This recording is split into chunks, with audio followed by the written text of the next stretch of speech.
নমস্কাৰ বন্ধুসকল, মোৰ ইউটিউব চেনেল দেখুৱাৰ পৰা সকলোকে স্বাগতম জনাইছোঁ। মই এটা অন্য ব্লগলৈ আহিছোঁ, ধাৰাবাহিক চলি আছে। তাতে এটা মই সৰুকৈ কেৰেক্টাৰ কৰিছোঁ, আপোনালোকে নিশ্চয়। লগতে আপোনালোকক চিনাকি কৰাই দিব বিচাৰিছোঁ মোৰ বন্ধুসকল বেকচাইডত আছে, তেখেতসকল কৃষ্ণ কমল, আমাৰ ৰাজু আছে, এই ৰাজু আছে, আৰু লগতে আমি অভিনেতা অভিনেত্ৰীসকলক যিসকলক প্ৰায় সকলোৱে চিনি পায়, অভিনেতা অভিনেত্ৰীসকল, আৰু কিছু সংখ্যক কেমেৰা আঁৰত থকা মানুহ, এই কেমেৰাত থকা মানুহবিলাকক কিছু সংখ্যক লোকে চিনি নাপায়।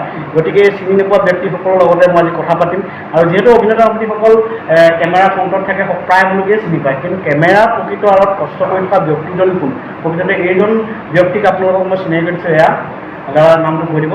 মোৰ নাম দিবাকৰ ডেকা। এয়া দিবাকৰ ডেকা দাদাৰ লগত আমি কথা পাতিম। দাদা ইতিমধ্যে কৈছে যে 26 বছৰকৈ বাপ্পা আম্বেদকাৰ লগত কাম কৰি আছে, অশেষ কষ্ট কৰে, কেনেকৈ কি কৰে এই বিষয়ে মই দাদাৰ লগত কথা পাতিম। সদুশেষত মই আপোনালোকক পুনৰবাৰ দেউকা ইউটিউব চেনেলৰ পৰা পুনৰবাৰ স্বাগতম জনাইছোঁ। চাই থাকিব ব্লগটো কেনে হয় কমেণ্টত নিশ্চয় জনাব। 26 বছৰে এই কামতে ব্যস্ত হৈ অভিনেতা অভিনেতাসকলক শুশ্ৰূষা কৰাত ব্যস্ত থাকে। এইসকলক মোৰ দেউকা ইউটিউব চেনেলৰ জৰিয়তে মই চিনাকি কৰাই দিলোঁ, আৰু তেখেতক মই এতিয়া কথা পাতিম। চাই থাকিব ব্লগটো কেনে হয় কমেণ্টত নিশ্চয় জনাব। আপোনাৰ মোৰ নাম দিবাকৰ ডেকা, মোৰ ঘৰ বৰপেটাত, মই থাকোঁ বেলতলা চাৰ্ভে। বাপা আমাৰ ছাৰৰ লগত তেওঁৰ মেইন মানুহ। কিমান বছৰ আছে বাপাৰ মই বাপাৰ লগত 26 বছৰ এই বাপ্পাদাৰ লগতে এই দাদা আছে, ডেকাদা সুন্দৰ পৰিচালনা কৰি আছে। 26 বছৰে এজন মানুহ এজনৰ লগত থকাটো বৰ এটা ভাই ককা সম্বন্ধ বুলিয়ে ক'ব লাগিব। বাপ্পাদাও বৰ সুন্দৰ মানুহ। দাদা, এতিয়া আপুনি আজি আহিছে এই চিৰিয়েলখনত, যিখন চিৰিয়েলত আপুনি কেনেকুৱা ব্যস্ততা বৰ্তমান? গৰমো পৰিছে। এতিয়া মই গৰম কৰিলেও বৰ্তমান মই গৰমহেন নাপাওঁ, বা ঠাণ্ডা কৰিলেও মানুহবিলাকক সন্তুষ্ট কৰা মোৰ কৰ্তব্য, আৰু যিমান আছে এক্টৰ বা হেৰিবিলাকক মই পূৰা সন্তুষ্ট কৰি থাকোঁ, আৰু পূৰা সন্তুষ্ট কৰি থাকোঁ, পূৰা সন্তুষ্ট কৰোঁ। যিকোনো বৰ্তমান হেৰি নাই আৰু দিগদাৰী নাপায়, মই থাকোঁ দিগদাৰী নাপায়, আৰু পূৰা সিহঁতৰ লগত পূৰা থাকোঁ আৰু নিজৰ নিচিনাকৈ থাকে। আৰু আগন্তক কিবা ক'ৰবাত অভিনয় অকণমান ওলাইছেনে? বান্ধনতো বৃন্দাবনতো কৰিছিলোঁ, বৃন্দাবনতো দুটামান চিনত, বান্ধনতো কৰাইছিলোঁ, হেৰিত উজান বজাৰত। এনেকৈ মই বৰ্তমান মাজে মাজে অলপ হেৰিও কৰোঁ, আৰু মাজে মাজে তেখেত ওলাই থাকে। অলৰেডি তেওঁ মেনেজমেণ্টৰ দায়িত্বত আছে, সুন্দৰকৈ পৰিচালনা কৰে। দাদা কেইবাবাৰ কৰিছে। দাদা কি ক'ব আৰু কিবা ক'ব? আৰু এতিয়া আজি খানাটো কি হ'ব? আজি খানাটো বৰ্তমান মাছে দিব, কিন্তু কালি আমি চিকেন খালোঁ, আজি মাছ দিব। তাৰপিছত আবেলি মাংস দিব। আবেলি পুৰি আছে, মাংস পুৰি তৰকাৰী মাংস আবেলি, তাৰমানে হেৰি নাস্তাটো কালি কৈছিল। এতিয়া ডিৰেক্টৰে সেনেকৈ কৈছে আজি দুপৰীয়া মাছ দিব, আবেলি নাস্তা সেইটো হ'ব, চিকেন বনাব দিব। একদম মৰ্ণিং ব্ৰেকফাষ্টটো আপুনি ধৰক সুন্দৰকৈ খুৱাইছে, মই দেখা পাইছোঁ। আজি মৰ্ণিং মানে যিটো ব্ৰেকফাষ্টত আপুনি কি কি দিছিলে? হেৰি বুটৰ চলে ঘুগনি আছিল, আৰু ৰুটি আছিল, কল এটা দিছিল, জাহাজী কল আছিল, আৰু চাহ আছিল, আচাৰ চাচাৰ এনেকৈ আছিল। আৰু আজি আমটো অনা নাই, মানুহ বহুত বেছি। আমাৰ আমটো থাকে, তাৰপিছত পইনাল থাকে বা কল থাকে, এনেকুৱা কল হেৰিটো থাকে, আৰু জেলি থাকে।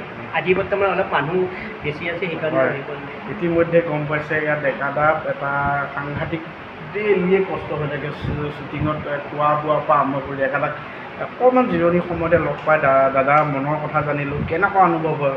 কষ্ট কৰি থাকিলে ভাল লাগিছে। এতিয়া কষ্ট কৰিলেও এতিয়া কষ্টহেন নাপায়। এতিয়া ৰাতিপুৱা একদম 5:30 উঠোৱে, উঠি যেতিয়া নিজে অলপ নিজৰ হেৰিটো কাম চাম কৰি ৰাতিপুৱা 6:30 বজাত আহি আৰু বাপাক ফোনে মাৰোঁ, ৰাস্তাত উঠি থাকোঁ। আৰু এতিয়া কাম বৰ্তমান ভাগাৰো নধৰে, আৰু এতিয়া কৰি মানুহটোৰ অলপ হেৰিহে লৈছে না, এতিয়া ভাগাৰ সিমান নাই, আৰু ভাগাৰটো মানে ভাগাৰ বুলি নাভাবোঁ।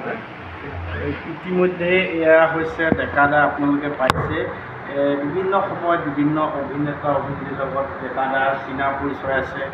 সাংঘাতিক ব্যস্ততা, আজি 26 বছৰে বুলি ক'ব লাগিব। কৰ্মব্যস্ততাৰ মাজত তেখেতে সুন্দৰকৈ আমাৰ লগতো হাঁহি ধেমালিৰে যিখিনি সময় পাৰ কৰিছে, তেখেতটো দীৰ্ঘায়ু হওক, শুভকামনা জনাইছোঁ। সুস্বাস্থ্য হওক, আগলৈ এনেকৈ মানুহক শুশ্ৰূষা কৰিবলৈ ভগৱানে তেখেতক আশীৰ্বাদ কৰক, আমিও আশীৰ্বাদ কৰিছোঁ। লগতে কি ক'ব আপুনি? ইয়াৰ পিছত আকৌ আহি আছে আমাৰ আগষ্টৰ পিছত আৰু এখন আহিব এখন চিৰিয়েল আগষ্ট। NK NK প্ৰটেষ্টত তাতে এখন আহি আছে আৰু ইয়াৰ পিছত আগষ্টতে হেৰি কৰিব আৰম্ভ কৰিব আৰু পাপাৰে বাপ্পাদাৰ মানে হেৰি নিৰ্দেশনাতে হ'ব ডাইৰেকশ্যন পাপাই ডিৰেকশ্যন হ'ব হয় আহি আছে সুন্দৰ এখন অসমীয়া যিখন হেৰি হ'ব নামটো দিয়া নাই নামটো দিয়া নাই অসমীয়া ধাৰাবাহিক সুন্দৰ এখন ধাৰাবাহিক হ'ব বাপ্পাদাৰ প্ৰতিবোৰ কামেই বৰ সুন্দৰ হয় ভাল লাগে আমিও বাপ্পাদাৰ লগত কাম কৰিব পাই আনন্দিত হৈছোঁ আৰু এই দাদাকো পায় বাপ্পাদাৰ লগত ইতিমধ্যে তেখেতে কৈছে 26 বছৰকৈ আৰু তেখেতে মাজে মাজে আজৰি সময় পালে গুণগুণাই থাকে আৰু কিবা এটা গুণগুণাই দিব নেকি সন্ধিয়াৰ আকাশত বগা ঘৰত থকা মানুহজনীৰ লগিন মনতে পৰে সন্ধিয়াৰ আকাশত বগলী উৰে ঘৰত থকা মানুহজনীৰ লগিন মনতে পৰে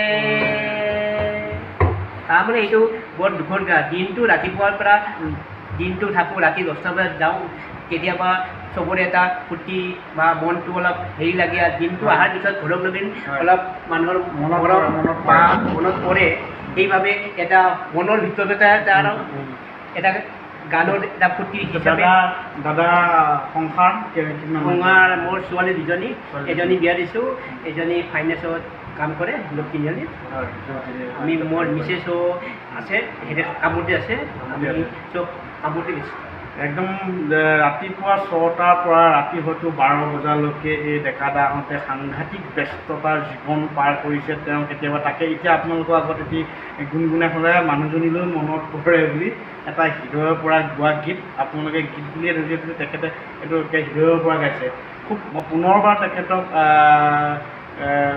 আদৰণি জনাইছোঁ স্বাগতম জনাইছোঁ দীৰ্ঘায়ু কামনা কৰিছোঁ দাদা আৰু ভাল হওক সুস্বাস্থ্য হওক স্বাস্থ্যৱান হৈ এনেকৈ মানুহক শুশ্ৰূষা কৰিবলৈ ঈশ্বৰে শক্তি দিয়ক দাদা সদৌ শেষত কি ক'ব এতিয়া বয়সো হৈছে এতিয়া তথাপিতো কাম কৰি অলপ মনটো অলপ ফূৰ্তি লাগে এতিয়া চব মানুহবিলাকৰ নিশ্চয় খোলা হিচাপে আৰু হেৰিটো কৰোঁ আৰু যিটো কাম কৰি আছোঁ চব মানুহে ভাল পোৱা কামেই বোলো কৰোঁ আৰু কোনো মানুহে কমপ্লেইন বৰ্তমান দিবা নোৱাৰে মানে চবকে আৰু সন্তুষ্ট কৰোঁ বা যাই কাৰোবাৰ পা নাই ক'ৰবাৰ পৰা ধাৰ ধুপাৰ কৰি বা ক'ৰবাৰ পৰা ডিৰেক্টৰ নহ'লেও মই এইটো হেৰি কৰোঁ আৰু